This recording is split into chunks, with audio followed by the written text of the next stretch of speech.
Ya estamos de regreso aquí en Los Periodistas y le agradecemos a usted que esté conectado.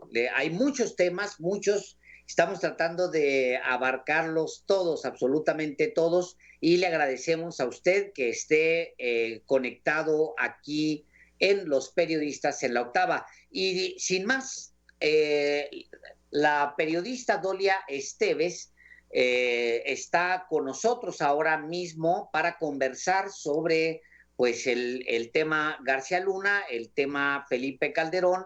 ¿Sabía o no sabía Felipe Calderón? Y ahora pues dice que no, pero pues bueno, Dolia Esteves, bienvenida a Los Periodistas. Gracias por estar otra vez aquí.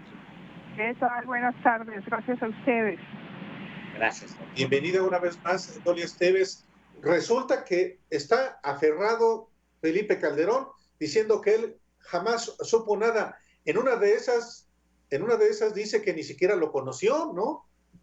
Sí, en una de esas dice, bueno, mira, yo lo que veo que dice Felipe Calderón es que él reconoció finalmente, a pesar de que al principio, poco después del arresto, no sé si el mismo día o al día siguiente, dijo que pues que le sorprendió que él no tenía ninguna información al respecto. Ayer en la carta que se publicó ya dijo que sí había habido rumores y que él estaba enterado de esos rumores, pero lo que no dice es lo que no dice es que no tiene que este García Luna no tiene conexiones con el narco. Eso no lo desmiente. Él lo que está desmintiendo es que él sabía, aunque ayer ya dijo que sí había rumores de los cuales él estaba enterado, pero que no estaban corroborados. Lo que no ha negado es que haya tenido nexos con los narcos. Eso no lo ha negado, porque no lo puede negar, porque simplemente hay un expediente muy completo que se está viendo, que se está dando seguimiento con pruebas, con testimonios, con nuevos testigos como Reyes Álzate, Iván Reyes Álzate, que va a ser uno de los testigos más fuertes, me dicen, es de haber algún juicio. Y de no haber algún juicio también, ¿no? O sea, es un testigo que trabajó muy de cerca con García Luna y que obviamente puede aportar mucha información. Entonces, la pregunta que todo el mundo se hace es ¿por qué no hizo nada? Y bueno, hay muchas respuestas. Puede ser que haya estado coludido con él en estas acusaciones que se le imputan a García Luna, que le tenía miedo, que a lo mejor tenía un gran poder de chantaje este señor García Luna, con grabaciones que dicen que a mí me dicen fuentes confidenciales que trabajaron muy de cerca de ellos, y que yo saqué hace unas semanas un artículo sobre lo que me decían, o sea, fuentes internas que trabajaron con García Luna me dicen que era un rumor muy fuerte dentro de la Policía Federal y dentro del gobierno de Estados de México, de que verdaderamente se sabía que García Luna estaba implicado con el cartel de Sinaloa. Hubo una separación del cartel, se dividió el cartel de Sinaloa, y por un lado se fueron los Beltrán Leiva y por otro lado se quedó el Mario Zambada, y según mi fuente confidencial ahí hubo un gran choque, porque esa misma decisión que se dio dentro del cartel del Sinaloa se extendió a la Policía Federal. Entonces incluso hubo varios asesinatos de mandos que tuvo que ver con ese saldo de cuentas entre las dos acciones que se decidieron del cartel de Sinaloa. Ahora, en términos de lo que concierne a la relación bilateral, pues mira, francamente esa es una relación de poder dominante y poder dominado. Estados Unidos desde hace siglos, o vamos a decir décadas, vamos a decir, para simplificar, que después de la Segunda Guerra Mundial ha montado un aparato de espionaje y de inteligencia muy sofisticado y muy minucioso sobre todo lo que pasa en México. Ha habido libros incluso de gente que llegó a la presidencia, que trabajó para la CIA, todo eso. El caso es que Estados Unidos conoce mejor que nosotros mucho de lo que pasa en México, sobre todo a sus actores y principales actores gobernantes. Entonces, los consulados sirven y las embajadas sirven como redes de espionaje. Es muy minucioso y muy abundante, y nos dimos un botón de muestra con las filtraciones de WikiLeaks, de cómo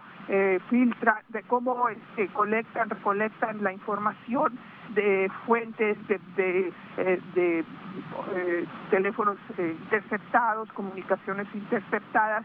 Saben más ellos de nuestros gobernantes que nosotros, los que estamos siendo gobernados. Entonces es muy difícil pensar o creer que no haya un expediente sobre Felipe Calderón, porque lo hubo sobre Salinas de Gortari. Yo tuve oportunidad en su momento de ver ese, no nada más es sobre el individuo, la personalidad del individuo desde antes de nacer, sino sus debilidades, sus fortalezas, lo que le llaman aquí un profile, un perfecto retrato descrito por las agencias de inteligencia. Entonces, saben o no saben en qué estaba metido o en qué no estaba metido Calderón, sí lo saben, y lo saben porque lo han investigado desde antes, desde que hay contienda electoral. A todos los candidatos se les estudia de esta manera, de una manera, o sea, muy minuciosa. Ahora, no es del todo cierto que la justicia de Estados Unidos nada más busca la justicia. La justicia se usa para presionar, y eso lo hemos visto también a través de las décadas.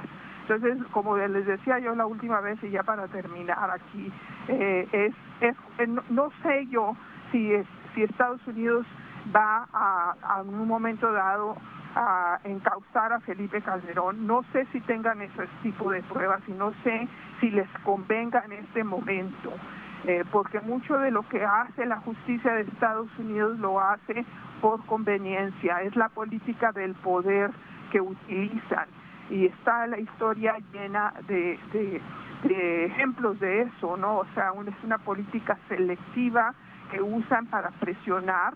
Ha habido listas completas de corruptos desde siempre, desde los 50, y México, los presidentes han hecho concesiones importantes, porque está el caso, por ejemplo, de Johnson y de Nixon, porque se les amenaza de que van a publicar estas listas de corruptos o presuntos corruptos. Entonces, estamos básicamente en manos de Estados Unidos en ese sentido, y va a depender de Estados Unidos si quieren o no cargar las baterías contra Felipe Calderón. Si quieren, pueden buscar la información procesable que necesitan, como lo hicieron con García Luna. No sé yo si lo van a hacer, pero si quisieran lo podrían hacer. Y no lo hicieron, como ya se ha dicho muchas veces, durante los 6 años que estuvo viviendo aquí en Miami García Luna, porque seguía muy conectado con las agencias. Hasta la fecha todavía lo siguen defendiendo ex agentes del FBI. El director, el agregado del FBI en la Embajada de Estados Unidos en México durante la época de Felipe Calderón, Raúl Oldón, era su socio en esta firma de Clark Consulting. José Rodríguez, otro socio, ex agente de la CIA. Entonces él se vino aquí a meter en la boca del lobo, creyendo que no lo iban a atrapar, pero sí, ¿no? O sea, vino aquí y de alguna manera cambió su suerte, y me dicen que cambió su suerte porque se evidenció que sí estaba coludido con los narcos en el juicio del Chapo, y ya le retiraron el apoyo. ¿Van a hacer eso con Felipe Calderón? No lo sé. Vamos a ver. ¿No te queda un poco de desasosiego pensar que este mismo proceso debería estarse siguiendo en México, Dolia? No allá. Desde luego. Ese es el problema. Nosotros no podemos esperar como mexicanos que Estados Unidos nos haga el trabajo de enjuiciar a los corruptos, ¿no? Es cierto, los presuntos delitos a los que se le imputan a García Luna se llevaron a cabo principalmente en México, pero Estados Unidos lo acusa de lavado de dinero. De haberle pagado sobornos el Chapo, y el Chapo estaba ya siendo enjuiciado por supuestamente, por introducir cocaína aquí. Entonces es el vínculo. Pero para poder acusar a los individuos en México, a los narcopolíticos o presuntos narcopolíticos, Estados Unidos tiene que tener lo que le llaman standing, o sea, tiene que tener algo sólido que vincule a ese individuo con la legislación norteamericana. Yo no sé, por ejemplo, una cosa muy común que usan son las cuentas en los bancos de Estados Unidos. Eso las pueden congelar, pueden hacer un rastreo de la procedencia y determinar que es dinero mal habido. ¿Tiene eso Calderón? No lo sé. No sé si Calderón tenga cuentas millonarias en Estados Unidos que por ahí podrían entrarle, o grabaciones que pudieran salir del caso de García Luna. O sea, básicamente Felipe Calderón sí está caminando en como se dice, en pisos de hielo.